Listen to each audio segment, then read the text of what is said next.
Shavua Tov, Parashat Bo. Cette paracha, les 3 derniers plaies qu'Akadosh Baruch Hu amène sur Paro et son peuple, avant de libérer le peuple juif.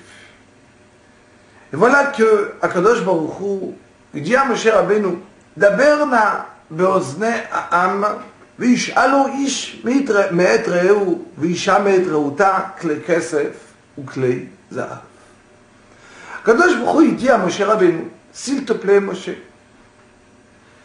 dis au Ham Israël de partir chacun chez son voisin et de demander est-ce qu'il veut bien lui prêter des ustensiles en argent, en argent, en or, des bijoux.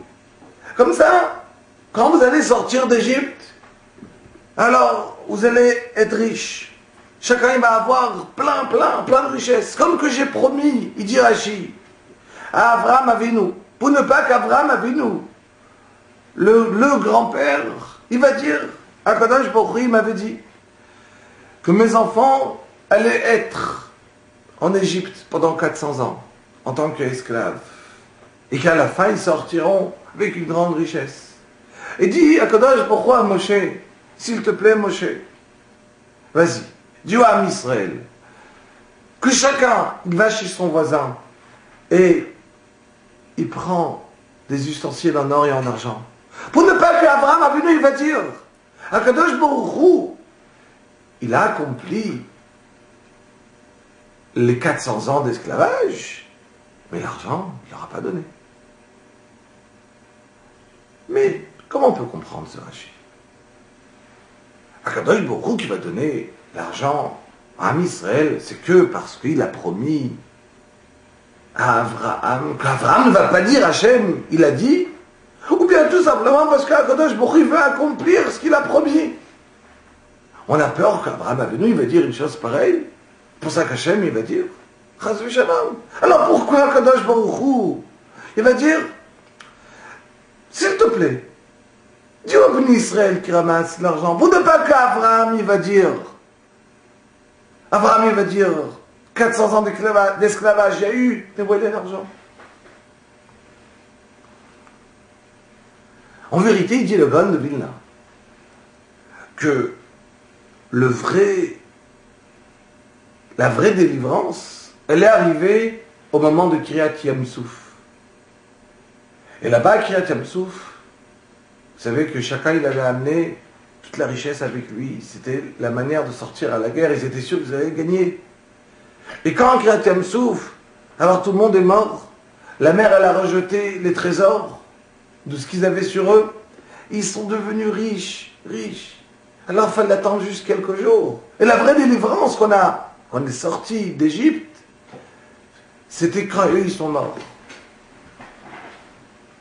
Mais Avraham Avinu, peut-être pour lui, la délivrance, c'était au moment qu'on est sorti d'Égypte. Alors il ne voulait pas à Kadosh Baruch Hu qu'on sort sans rien.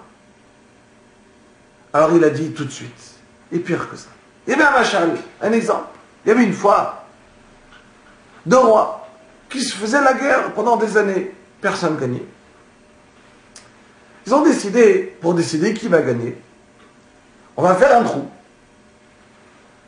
On va prendre 2 guerriers, un de chez moi, un de chez toi.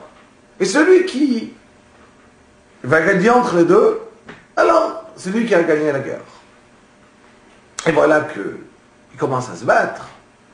Il y en a un qui soulève l'autre. Il marche comme ça vers le trou en question pour le jeter. Et au moment où il arrive vers le trou, l'autre qui était en haut en l'air comme ça, il réussit à se débattre, à attaquer l'autre et faire tomber le guerrier. Et là tout le monde crie, c'est nous qui avons gagné. Juste après, le roi, il appelle son guerrier, il le remercie, grâce à toi, on a gagné la guerre. Mais est-ce que tu sais combien j'ai eu peur quand j'ai vu qu'il te prenait comme ça dans les bras pour te jeter dans le trou? Qu'est-ce qui t'est arrivé? J'ai bien vu que tu pouvais le gagner. Je dis, oui, mon cher roi, mais si moi je l'aurais gagné depuis le début, si je l'avais gagné depuis le début, alors j'aurais dû me fatiguer à le porter jusqu'au trou. Alors je l'ai laissé qu'il croit que c'est lui. il m'a porté. Et quand on arrivait jusqu'au trou, alors tout de suite, je me suis repris, et comme ça, j'ai pu le faire tomber, le trou était juste à côté. Ça veut dire, Akadosh Baruch Hu, il a dit la même chose. Vous avez besoin de l'argent là maintenant? Vous n'avez pas besoin. Qu'est-ce que vous avez besoin en sortant d'Égypte sur place l'argent? Alors quoi, vous voulez l'argent des Égyptiens? Oui, ils vont le porter eux-mêmes, ils vont vous l'amener jusqu'à la mer. Et dans la mer, là, ils vont tous mourir, vous allez les ramasser. Alors pourquoi les porter? Je vous les laisse eux-mêmes porter. Mais non, je suis inquiet, peut-être je ne vais pas en avoir. Alors qu'est-ce qui va t'arriver? Tu auras la même chose, puis juste tu devras le porter. C'est ce qu'il dit à Kadosh Baruch Hu. Kadosh Baruch Hu, il nous donne un parnassa à chacun. Mais des fois, on ne compte pas sur lui. On devait le recevoir sans fatigue. Mais là, Kadosh Baruch Hu te dit, tu veux te fatiguer? Vas-y, porte toi-même. Tu auras la même chose. Tu vas juste te fatiguer à le porter. Quand on a confiance à Hachem, alors on reçoit tout facilement. Shavua Tov.